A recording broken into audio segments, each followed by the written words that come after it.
Si Vice President Sara Duterte, nakabalik na dito sa Pilipinas po. Nakauwi na po ang ating Vice President matapos po ang halos isang buwang pananatili dyan po sa The Hague, Netherlands.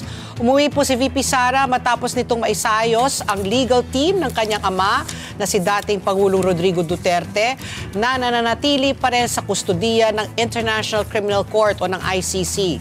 Sa impormasyon mula po sa Office of the Vice President, dumating po ang Vice President sa Ninoy Aquino International Airport kahapon, Sunday, April 6, bandang alas 9:56 ng gabi, sakay po ng Emirates Airlines flight number EK334. Sinabi po doon ni VP Sara na hindi siya aalis ng The Hague hanggat hindi na isasaayos ang legal team ng kanyang ama. Nitong Biyernes, April 4, inanunsya na rin po ni VP Sara na sabik na siyang makauwi matapos po may setup ang mga abogado ng kanyang ama. Miss na daw niya yung mga anak niya Ano ko lang, itong si VP Sara pala. Dumating na pala to sa Pilipinas noong linggo ng gabi. Naibalita lang to sa Net25. Pero sa ibang mga mainstream media, hindi naman to naibalita na dumating pala to doon. Siguro, di naman sila interesado talaga nito sa mga Duterte kasi alam naman natin na itong mga Duterte talaga, lalo sa mga media is talaga to sila. Mainit ang dugo nito sa mga Duterte, ang mga mainstream media kasi di kasi itong mga plastic Itong pag i-interviewin mo sila, hindi sila yung kagaya ng iba ba na pag ini-interview mo magpapakaawa, basta marami silang mga kaikikan pag ini-interview. Pag nagsalita, diretso sa sagot sa mga tanong, lalo to si VP Sara. Tingnan naman natin to pagka nakikita natin to pag sumasagot, pagka may mga issue na pati kay Bongbong, pag siya ang sumasagot, yanig yung mga kaalyado ni Bongbong Marcos, pati mga congressman dyan na mga sobrang dikit kay Marcos, sobrang yanig, gagaya ito kay Ortiga, itong sa saan ba tong si Ortiga, ano bang probinsya to siya nag-congressman? Itong si Kunghon, sino pang mga itong si Zia Alonto, yung sa Lanao yata to na congressman. Dati yan naki-Duterte to si Alonto. Ngayon na nagiging tuta na ni Marcos tong si Alonto. Dati naki-Duterte nga to dati. Pero ito sobrang balimbing tong si Alonto na to. At isa pa, kaya nabanggit ko to si Alonto na Muslim. Pero majority kasi sa mga Muslim ngayon ay grabing suporta nila kay VP Sara. Hindi ko naman sinabi na talaga bakit ba talaga ibalita sa mga mainstream media. Nagtaka nga lang ako kaya nabanggit ko to bandang bunga na video ko. So ito yung yung sa MNLF ng commander. May message dito kay VP Sara na parang matindi ang kanyang sinasabi dito dahil talagang tudo suporta. At ang mga Muslim kasi, pag ito kasi mga tao na to, pag hindi talaga nagustuhan nila yung mga pamumuno sa ating gobyerno, talagang nagsasabi ito ng totoo. Ito siya, mayroon pang isang kapatid nating Muslim na ko nito sa vlog noong nakaraang buwan yata na ganun din, na sobrang desperado talaga sa pamuno ni Bongbong Marcos. At ito siya ngayon, di ko lang kilala masyado to pero commander pa to, taga Lanao. Kaya ito yung kaya hindi pumunta si Bongbong Marcos doon. So ito yung video niya na talagang tudo suporta niya at may mabigat na mensahe para sa kay VP Sara. Parang pagka pakialaman nila si VP Sara ay di magkalintikan talaga. Ito yung video niya. Lang sa kay VP Sara para maganda yung natin kay VP Sara kay Pagkalilig sa ating mahal na VP, huwag kang uwi hanggat hindi mo maiuwi sa amin ang mahal nating tatay. maraming umaasa sa iyo, marami kaming nasa likod mo. Alam namin na nagpapakatatag ka lang.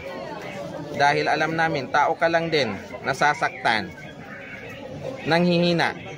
Huwag kang panghinaan ng loob dahil sa iyo kami humuhugot ng lakas. Marami kaming lalaban para sa iyo kahit itaya namin ang buong buhay namin. Itong tao na to, makikita natin sa mukha niya, hindi to nagbibiro. Seryoso nakipag-usap sa mga tao na nag-interview sa kanya. Hindi siya yung tao na nagkunyari lang na nandito lang ako para suportahan ni si VP Sara. Pero makikita natin sa mga reaksyon niya sa kanyang mukha na talagang palaban. May sinabi siya na sa kahuli-hulihang hininga, ipaglaban nila itong si VP Sara. So pag ito yung si VP Sara, pakialaman talaga nito ni Bongbong Marcos ngayon. Pagka hindi umayos ang ang gobyerno natin ngayon, dadami pa ang magagalit pa nitong sa gobyerno natin, mga Muslim na kapatid natin na hindi talaga nagustuhan. Kasi ang pangit naman talaga. Nakikita naman natin kung gaano talaga hinaras ito mga Duterte ngayon. At believe ako nito ni VP Sara kasi sabi ko nga, to siya, parang ang isip nito, ang tibay Imagine natin, mayroon siyang impeachment, mayroon siyang tatay niya na kulong sa ICC. Ang daming problema nitong pamilya Duterte ngayon. Pero ito si VP Sara, ang tatag. Ito yung sabi ng kapatid nating Muslim, magpakatatag ka kasi diyan kami kumukuha rin sa iyo ng lakas ng loob. So ang tindi ng mga sinasabi nitong commander ng MNLF dahil talagang suportado niya buong buo itong si VP Sara. Kaya tayo naman din ibang Pilipino, nakikita naman natin mga OFW dito sa Netherlands ngayon, walang patid. Araw-araw yan, lalo pagka weekend, lalong dadami ang pumupunta dyan sa The Hague.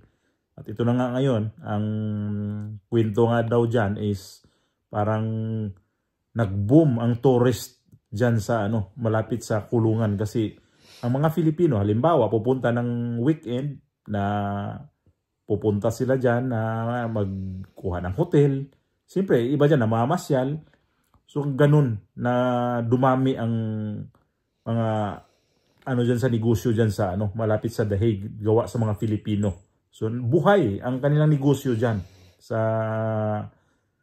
malapit sa The Hague kasi sa kulungan, sa ICC. Dahil marami naman talagang Pilipino.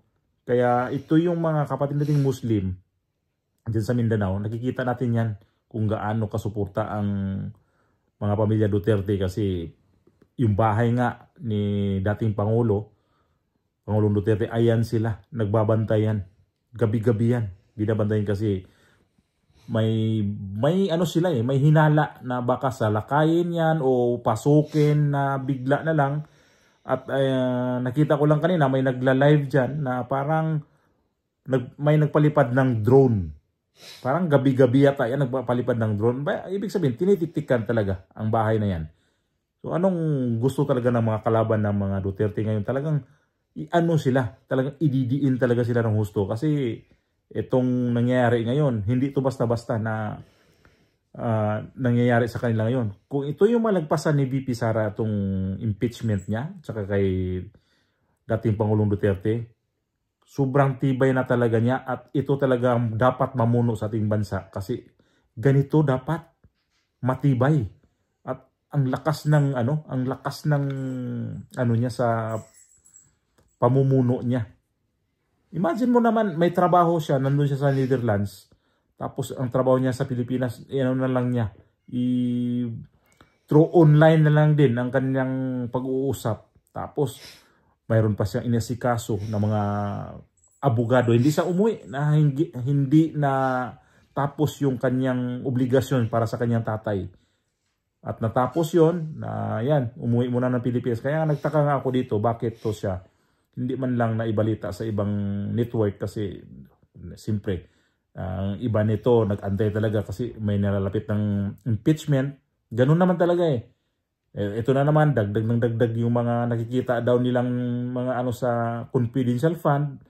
Ang daming binabato nilang parang hindi natutuo yung iba dito. Kasi dagdag ng dagdag. Kung meron talaga kayo nakikita sa kay VP Sara na problema sa kanyang budget nung nakaraang taon, 2024, pwede nyo kasuhan yan eh. I-ombudsman nyo kasi mayroon tayong sa ombudsman kung lahat ng mga katiwalian doon yun babagsak eh. Pero wala man lang isa sa inyo nag-file. At isa pa na-impeach nyo na to sa House of Representatives, nasa Senado na ngayon. At itong mga atungal na itong mga congressman, sige, sundan pa rin nila talaga. Kailangan talaga mag-impeachment na, mag-trial na. Ayun ang nakakalendar na nga yan nitong si Escudero. Pero ito pang mga atungal na to, sige. Gusto na minamadali nila to. Antayin nyo yung pag na na yan, nasa kalendar na yan, naka-schedule na yan eh. Di nyo kayang antayin yan. Kayo lang naman din dyan maghaharap-harap sa pag nag-impeachment na talaga eh. Pero huwag kayo magpakasiguro. Kaya ito na yung ito yung commander ngayon na galit na talaga sa administrasyon natin. Ay kayo din. Dahil ito yung mga to, handa talagang lumalaban. Diba? Sabi nila, hanggang sa kaduluduluhan, lalaban kami. Kaya huwag niyong antayin yan talaga na itong mga kapatid nating Muslim sa Mindanao lulusob sa Maynila at kayo ang mahirapan nito. Kasi iba sila. Hindi ka naman ito kagaya sa iba na nagtapang-tapangan lang iba dyan. Pero wala naman pala. Pero ito sila, hindi ito isang salita lang. Talagang lumalaban sila.